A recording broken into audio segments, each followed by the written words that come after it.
This is AgriTalk Africa, the podcast that puts farmers first.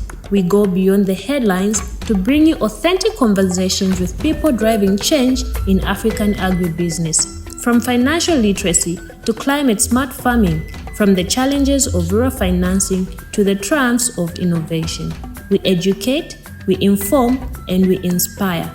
Welcome to AgriTalk Africa, where agriculture meets action. Hello and welcome to AgriTalk Africa. This is a podcast that brings stories, opportunities, and of course, different challenges looking at the agricultural sector in Africa, trying to transform it here and there. And in today's episode, we are taking a different twist because I know some of you know agriculture to be mostly to do with a crop, but of course, one thing you have to know is that agriculture also covers livestock. Today, we are taking a different turn where we are looking at aquaculture. This is the untapped promise for Zambia's blue economy. And of course, with the much needed protein and the change in climatic conditions, and of course, the livelihoods that are into this should change. Aquaculture is not just a conversation, but it is a plate that we need to embrace. This morning, I'm super excited to be joined on this podcast by Madam Michelo.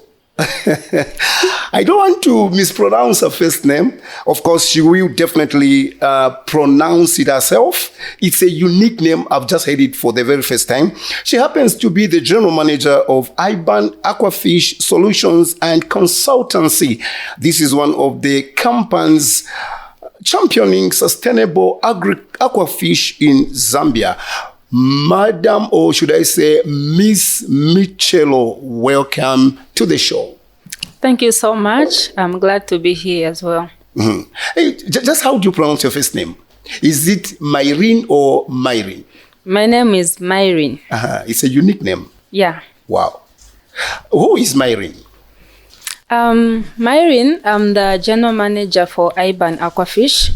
So Iban Aquaish is a consultants company mainly in aquaculture, where we can say fish farming in general. So Iban Aquaish is a consultants company that deals with fish farming as a sector. Mm-hmm. So in fish farming, we look at consultants itself. You need to know about fish farming. So we provide knowledge, that's a consultant's part, knowledge in aquaculture, in fish farming specifically. So here we are talking about pond construction, we are talking about fingerlings, which is the seed to fish farming. Yes. We are talking about the feeds, we are talking about equipment that you need to manage your fish. We are also talking about other equipments, tools, and in general, everything else you would need to successfully do your fish farming. So that's what Iban Aquaish does. Okay. Yes. Well said and straight to the point. Of course, Iban Aquaish is in Zambia, and I would safely say, how is the current or the status quo of fish in Zambia in terms of production, the demand, and certainly the overall importance in the agricultural sector? Just give us an overview of that.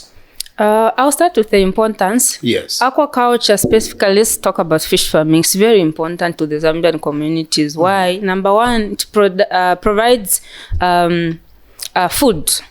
Fish is one of the highly wanted food. So food security-wise, aquaculture, fish farming does us a good job. The second one is opportunities. Okay, so we have opportunities, especially for youths and women, that they can actually work as fish consultants. They can work in fish farms, processing, and so many sectors within the industry. Yes. So the other one I can talk about is fish farming also cushions on the climate change results.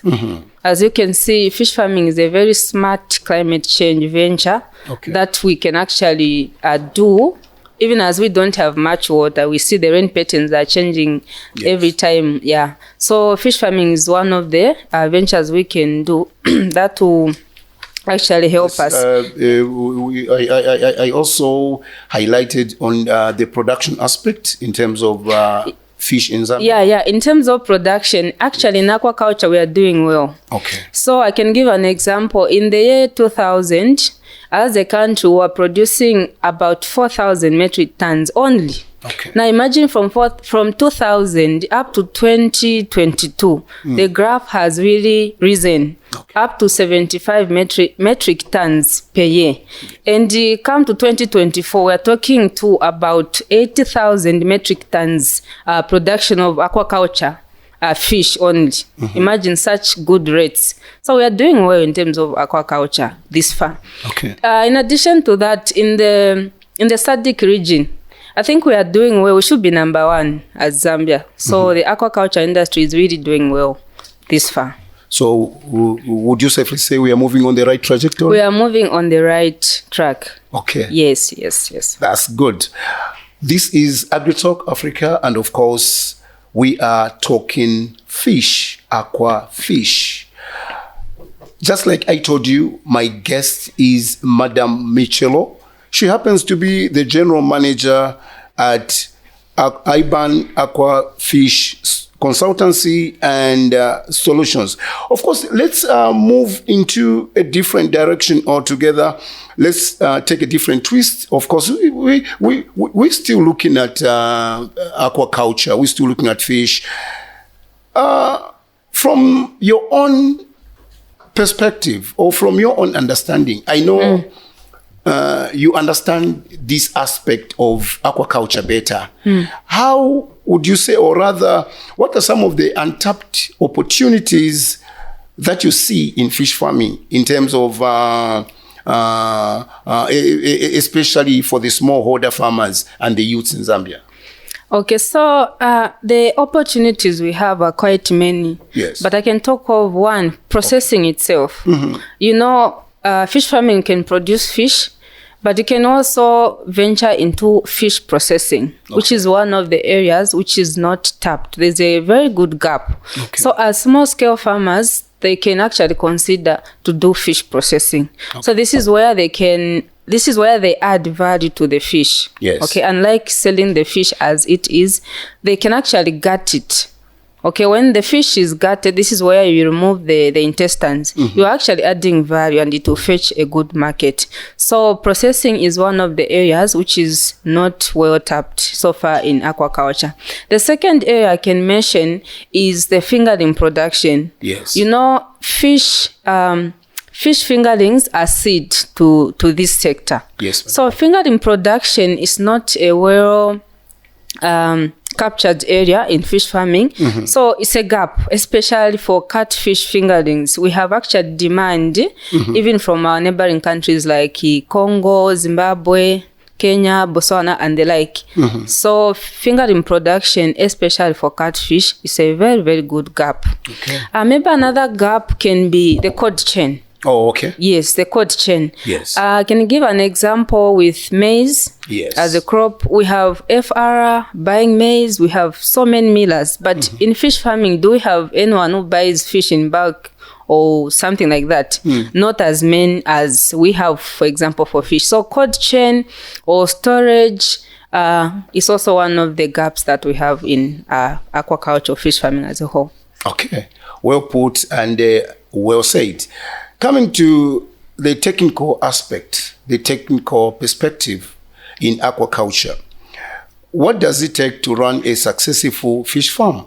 Of course, I want you to run us through probably the stages that are involved in case someone is itching and they want to go into this kind of venture.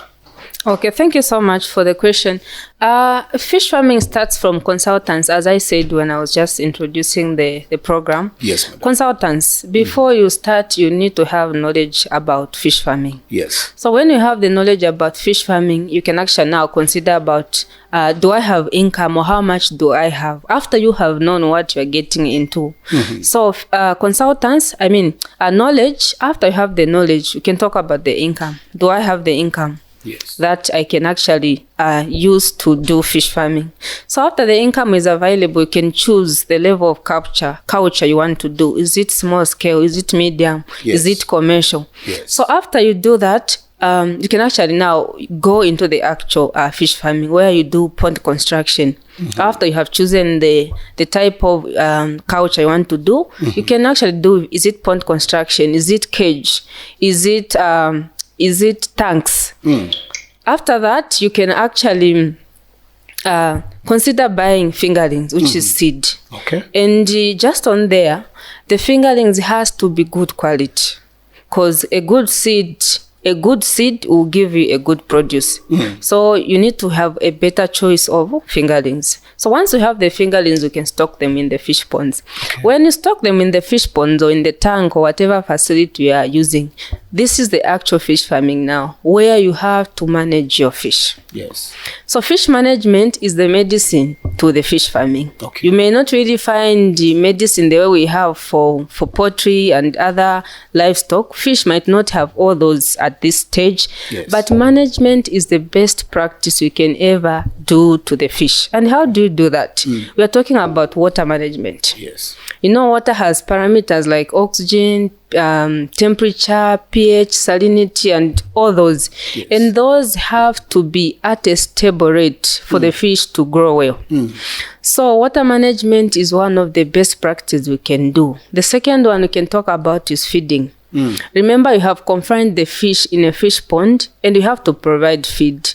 So that feed has to be of the best quality with all the nutrients that are needed for the fish to grow well. And you have to feed at the right times with the right amounts of feed. Okay. After feeding, we can also practice things like fish sampling, where you get some of the fish from your pond and weigh. Yes. You observe how they are even looking physically to just see how the fish is doing. Okay. So when you do all this, you're actually doing a good thing for the fish to grow as part of management. You can also talk about aeration. Yes. In a fish pond, there's oxygen, of course, but you can supplement oxygen to help the fish even grow faster. So you can do things like aeration. If you are not able to do aeration, especially for small-scale farmers, you can also consider draining the water in your fish pond and refilling oftenly to clean up the pond. Imagine I mentioned of water parameters in the pond. Exactly. Those has to match all the time.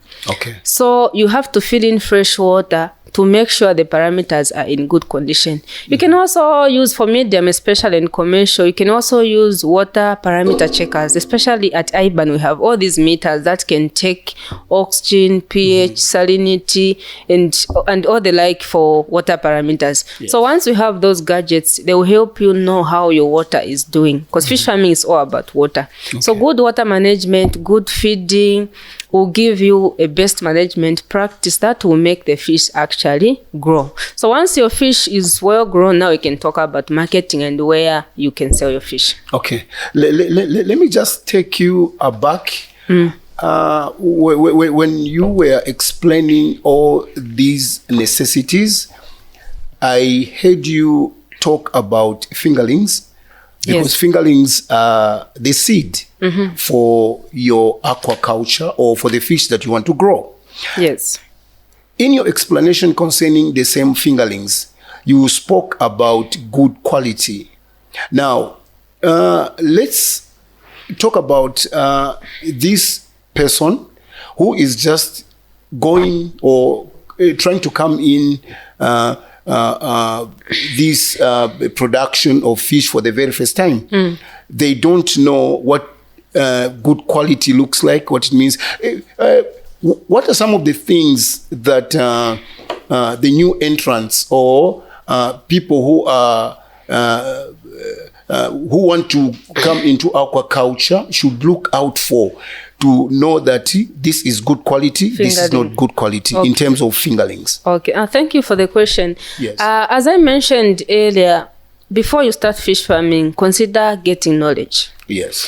And when getting that knowledge, for example, you undergo a training, probably you learn about the quality of fingerlings and the like. Mm-hmm. However, good quality fingerlings, one, should be coming from a well-known hatchery, well-registered hatchery. Okay. At least we know that that hatchery has been inspected and the quality is qualified. So that would be an assurance that you are getting good quality fingerling. Okay. The second one, you should know the species of fish you are getting. Mm-hmm. Let's say you are stocking tilapia, you should not find catfish there. Okay. If you are stocking niloticus, you should not find macrocha there. Mm-hmm. So the species has to be uniform. Also, the sizes has to be uniform. Also, when you just look at the fish in the water, it should be very active. Mm-hmm. It should have no sign of disease. Mm-hmm. So that will give you an assurance that the fish you're actually getting is of high quality. Mm-hmm. Yes. Okay. Well said. And of course, I love the part where you're talking about knowing the species. Because if you don't know the species you're getting, you end up mixing them, and that would be a disaster. Yes. This is AgriTalk Africa, and we are talking aquaculture. My guest is Madam Michelo. She was just explaining and telling us about how you can know the good quality fingerlings that you definitely need, because that is your seed for a greater productivity and good production. Madam Michelo, I believe and know that to everything that one embarks on, there are certainly challenges, in as much as they can make a good do in the same. So in terms of aquaculture, what are the most, or should I say, what challenges are most common in aquaculture right here in our country? Okay, maybe I can mention one, knowledge. Yes. Yeah, fish farming may not really be like common gardening, where everyone thinks of getting a seed and watering it, and they expect it to grow. Yes. Fish farming, you need knowledge. So on the part of knowledge, there's a big gap there. Yes. Most of our small-scale farmers especially lack knowledge in fish farming, which is one of the biggest challenges that we have in Zambia.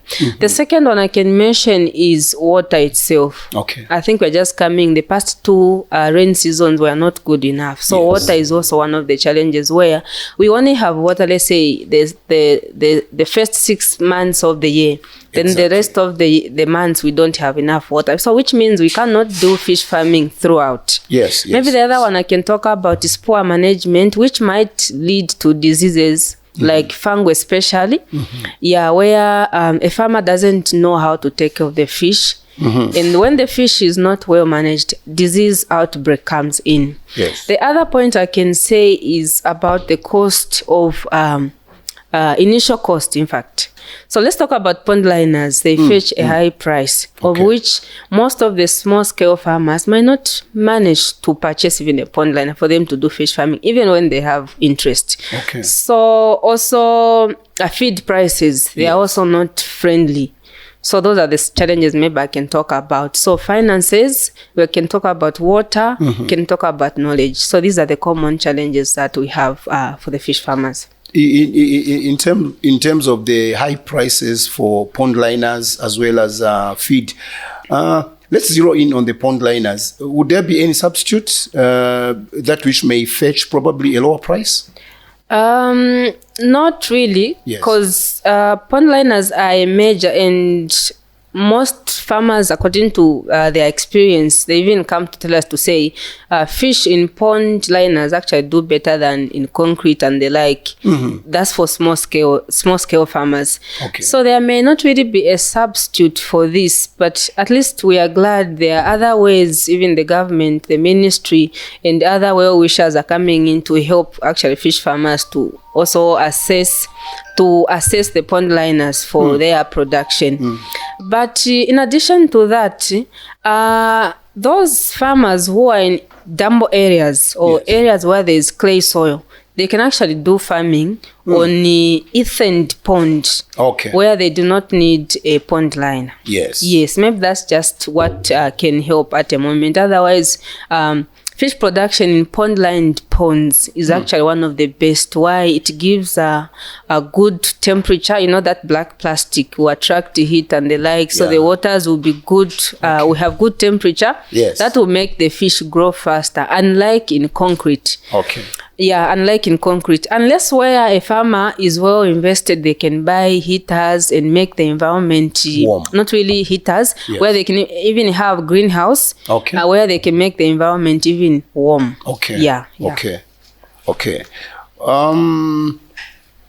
How does your company, that is Iban Aquaish, support innovation? This innovation, it could be in terms of technology. In other words, are there any best practices or technologies or best practices that you're promoting to, to improve fish farming or to improve farmer productivity in terms of fish farming? As Iban Aquaish, really, we are a consultants company. And we are always looking for best ways that fish farming can be done, especially at a manageable cost. So the innovations that we have, I can talk of the equipments. This time around, we have gadgets that can help you know the water parameters. Remember, fish lives in water. And in that confinement, the parameters has to match for the fish to grow well.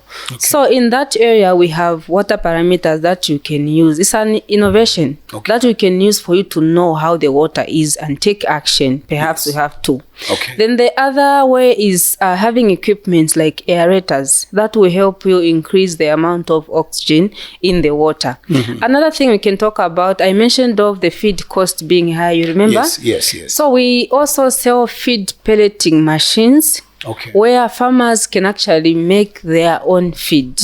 Good feed, high quality feed. So we actually do trainings in feed, fish feed making, and also sell the machinery, or the machinery that you can use to make your own feed. That can actually help you lower the cost of production on the issue of feeds. Then the other innovations we are doing this time around, we are actually able to run a project for our farmers, our clients. So for example, yesterday we were just harvesting fish in Chibombo district at St. Kwela.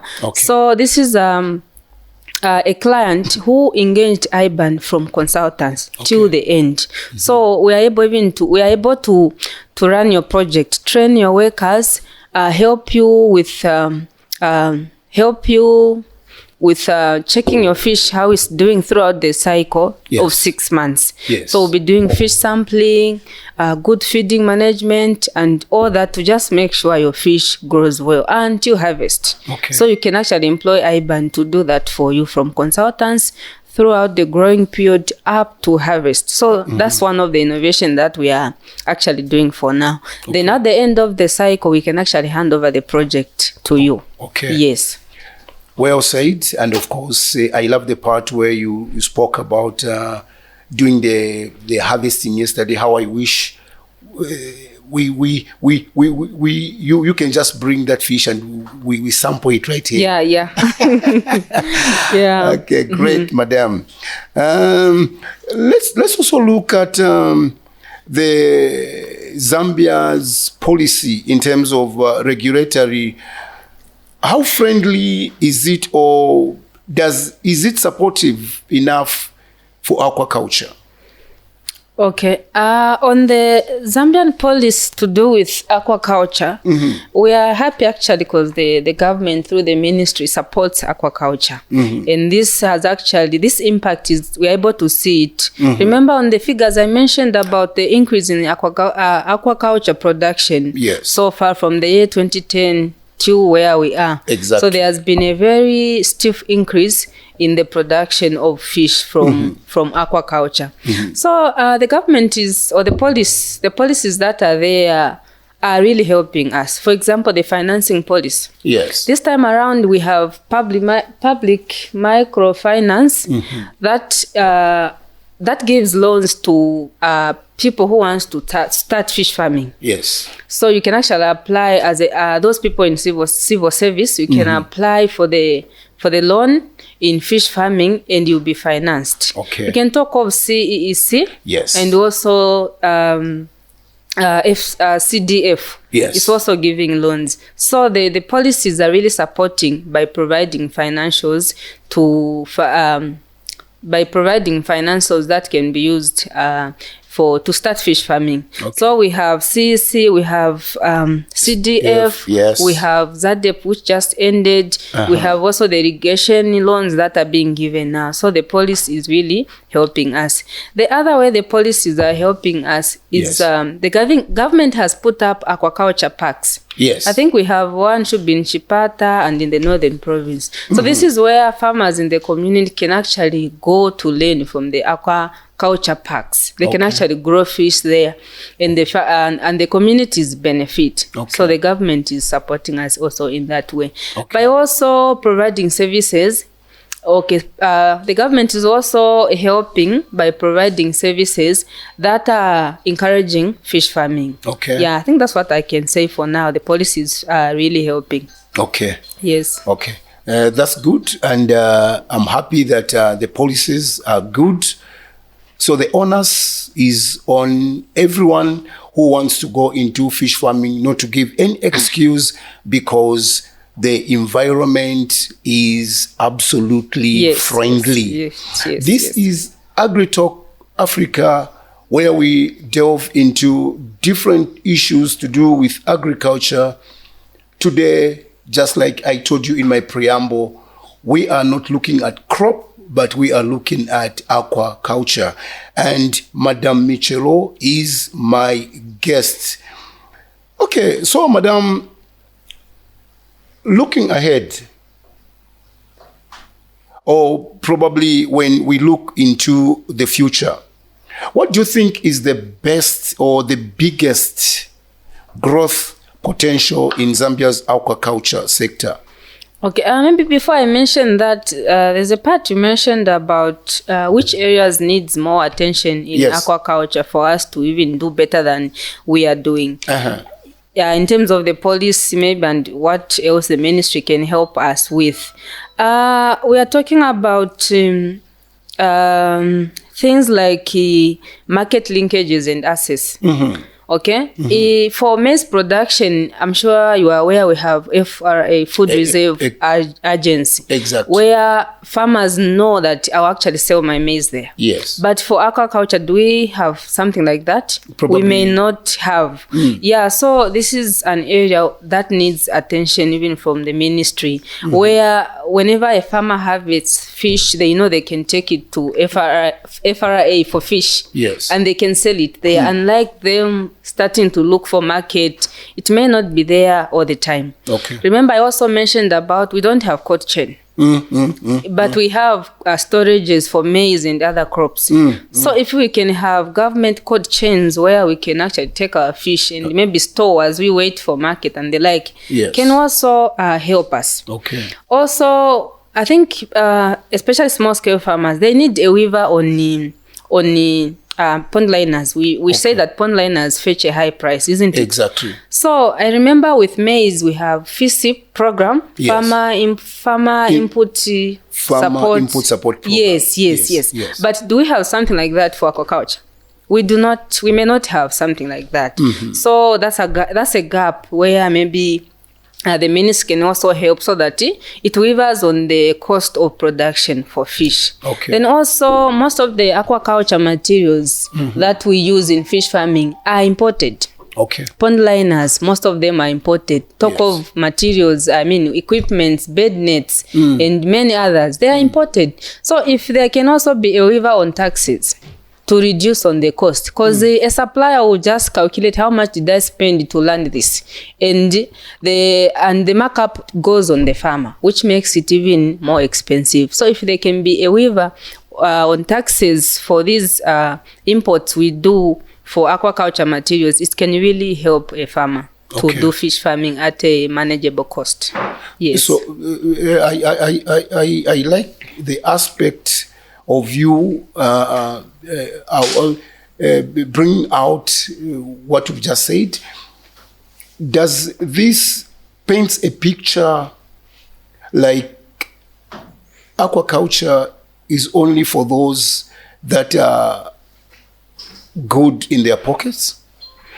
Or should we say those that are in the low income bracket would be very difficult to venture into the same? Not as per se. Why I mentioned those CDF, Constituency Development Funds, which are mostly for the communities, especially. But how easy is it to access funds from the same? It's manageable. Okay. Yeah, we have quite a number of clients that are actually under CDF and they are doing fish farming. Wow. Yeah, they give manageable amounts. As low as, I think even 10,000, 20,000. Yeah, though fish farming is capital intensive. So you pump in a 20,000 kwacha, you may not get enough. Okay. Yeah, you may not get enough. So in other words, you can safely say money is not an issue. Not really. Okay. Not really. Okay. Wow. You've heard it, viewers. Money is not an issue. Madam Michelo has given us an assurance here. CDF is there. Go and get what you can and start your fish farm. This is AgriTalk Africa, and of course, on this podcast, we talk agriculture. And today, Madam Michelo is my guest, and we are talking aquaculture.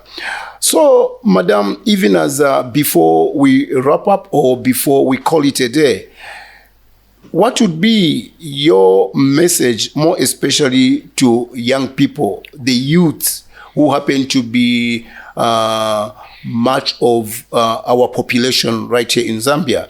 What would be your message to them, and in terms of fish farming? Okay, thank you for the question. Maybe before I go there, you had asked about the potential that we have in aquaculture. Oh, yes. Let's say in the 5 years to come. Oh, yeah. Yeah, so I mentioned of the gaps, you remember? I mentioned of the gaps that are there. Yes. But where we are seeing good growth so far, number one, it will be cage farming. It's really coming up, especially on the Kariba. Oh, okay. So come 5 years from now, cage farming in Zambia will be a very nice story to tell. You can talk about fingering production, okay, especially catfish. Yes. Catfish fingerlings are really on demand. So I'm sure investors, government, and almost everyone is thinking of, why can't I have a hatchery for fingerlings, for catfish? Why can't I do this? So in 5 years to come, I'm sure I will do better there. And there's actually a gap. The cold chain I mentioned. Yes. The cold chain I mentioned is also a gap. And 5 years to come, I'm sure there will be a lot of investment that will have been done on this one. Also storage, market access, and linkages. So these are gaps and potentials we are seeing that in 5 years to come from now, there will be some good improvement and growth. Okay. Then in terms of what I can say to the Zambian youth, women, and everyone else, fish farming is a good business. It has high land return. For example, if you plant maize on a 10 meter by 10 meter, how many bags can you get from there?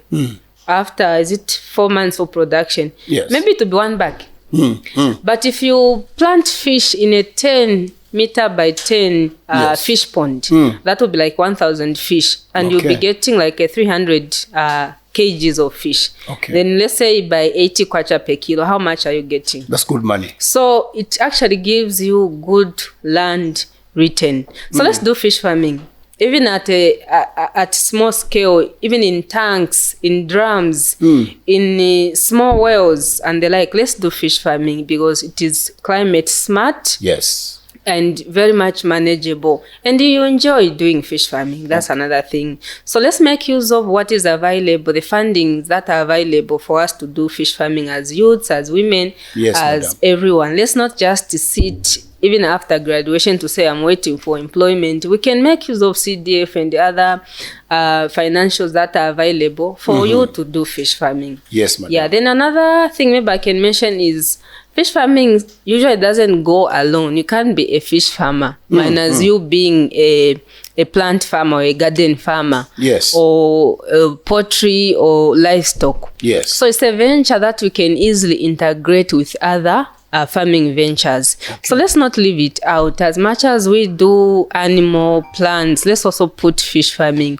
Remember, the water from the fish pond is very nutritious even for your orchard and other plants. Okay. So we can integrate fish farming. So let's do it. And in addition, Iban Aquaish is very much available for consultants and also supply of all that you need for fish farming. Yes. And on a lighter note, before I let you go, yes, I overheard you mention catfish.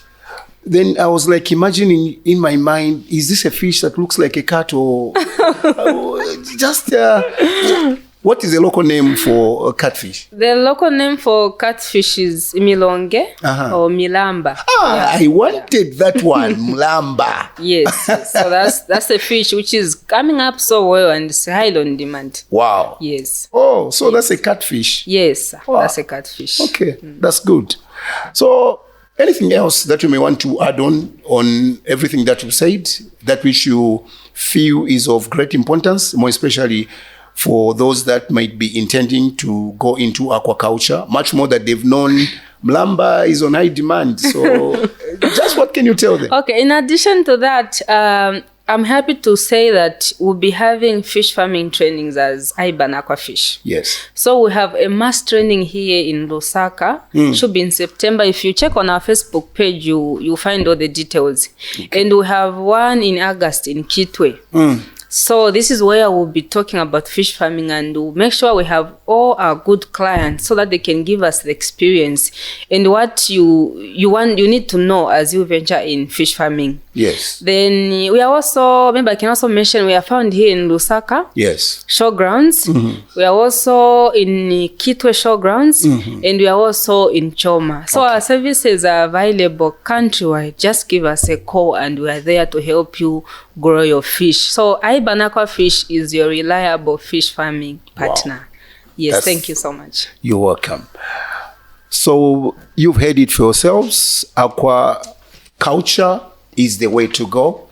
In as much as climate change is with us, you can choose to go with aquaculture. This has been AgriTalk Africa, where we definitely talk agriculture.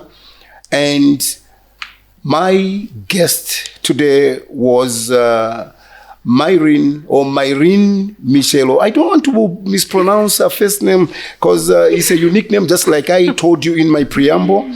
So Madam Michelo happened to be the general manager at Iban Aquafish Solutions and Consultancy. We've had a great conversation, insightful information, and I believe and hope that viewers out there, you've got it all, what it takes if you want to venture into aquaculture. This has been your host with the most, Penjani Nzima, also known as Uncle P.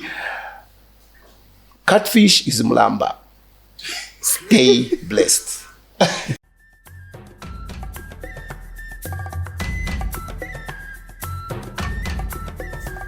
AgriTalk Africa, the podcast that puts farmers first. We go beyond the headlines to bring you authentic conversations with people driving change in African agribusiness. From financial literacy to climate-smart farming, from the challenges of rural financing to the triumphs of innovation. We educate, we inform, and we inspire. Welcome to AgriTalk Africa, where agriculture meets action.